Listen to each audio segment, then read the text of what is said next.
Óskar, það verið að draga í bikarinn með að mæti IBVF heima, hvernig svona bara líst þér á það?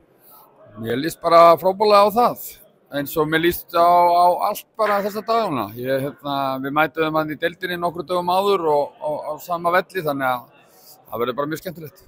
Nú KA 11-0 í síðustu umferð, getið tekið margt út úr þeim leik?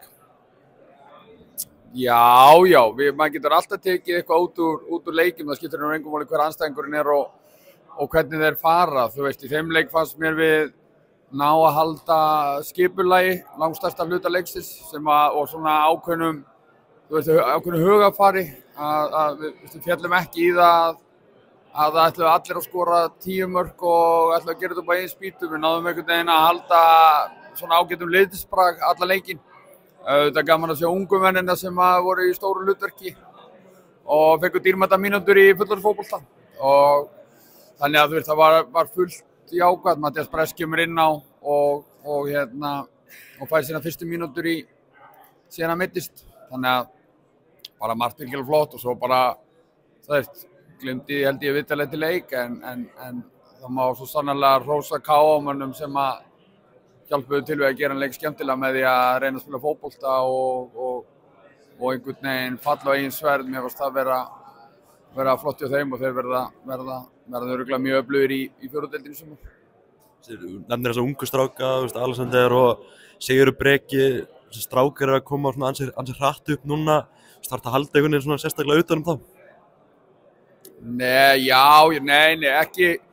Þetta er ekki gæja sem maður þarf einhvern veginn að berja niður og passa að þeir haldi sér á jörðinni. Þeir eru báðir mjög rólegir og jarðbundnir ungir menn. En það er kannski aðalega bara að passa upp á að álagið sé rétt. Að það er mikill munur á fullorðsfótbolta, bæði líkamlega og andlega. Og við þurfum bara að fara vel með það og velja réttu augnablikin til að spila þeim og þú veist, ekki ofnota þá. Ég held að það sé, þú veist, það sem er svona stærsta verkefni okkar og hjálpa þeim bara við að þróast áfram því að þeir eru feikilemlegir og gaman að vinna með þeim. Hlýtur einmitt bara að vera gaman fyrir þig og ekki síður stuðningsmenn KR að sjá þess að stráka koma upp? Já, það er auðvitað bara frábært fyrir félagið. Það er auðvitað mjög gaman fyrir mig að vinna með þeim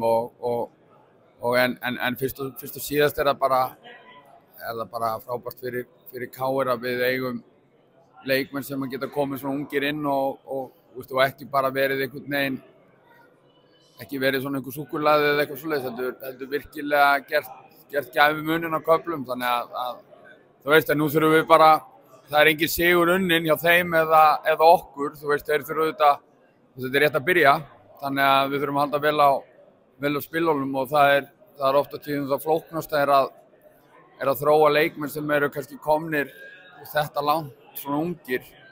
Þú veist, það er bara, hvernig getum við gert ennþá betri, ennþá tilbúinari til að taka næsta skref, þannig að við þurfum að hafa okkur alla við. Næsti sumari komið bara á fleygiferð, næsti leikur á móti FH í deildinni, hvernig líst þér á að fara í grasið í Keflavík? Ég líst bara mjög vel á það. Það býður upp á áskorun sem við hlökkum til að takast á við. Þú veist, það er aðeins öðruvísi undirlag og leikurinn geti þróast öðruvísi heldur en kannski þeir gerir á gervigrasi. Við sáum það berlega í síðustu viku. Þú veist, það sem að tvö lið mættu sem hafði mæst á öðru undirlagi stuttu áður og það var engin líkindi með þeim leikjum en það var ekki svo liðið sem að fyrirleikin væri alltaf orðið ömurlega lélegt fótboltalið. Þetta er aðeins öðruvísi og svo er það bara spurningin hvernig kemur held ég einstiltur í leikin að láta undirlagi stjórna þér og finna því öll til foráttu. Við vitum það að Krikinn verður ekki góður á morgun.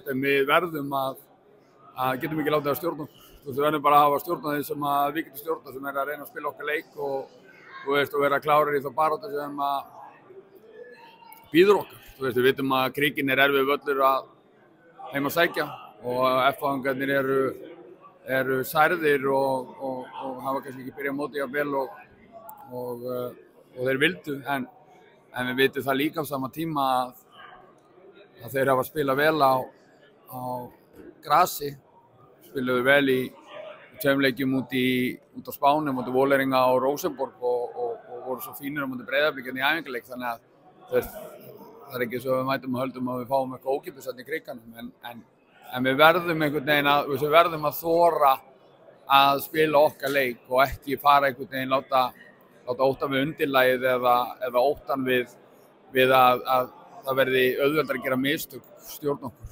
Undirbúið ykkur eitthvað öðru sem fyrir leikinn? Nei, við gerum það ekki. Við æfum bara okkar gervigrassi og reynum að gera hlutina hratt og vel. Þú veist, ég held að það sé einhvern veginn, ég held að það sé best, en auðvitað eru það, þú veist, það eru kannski aðeins öðruvísi leiðir sem við þurfum að huga að, hvernig við reynum að sauma saman sóknarleikinn okkar þegar við erum á þessu undirlagi á móti gervigrassi. Það er alveg klárt, þannig að við þurfum að vera hugmyndaríkir. Takk fyrir þetta, Óskar, og gangi vel.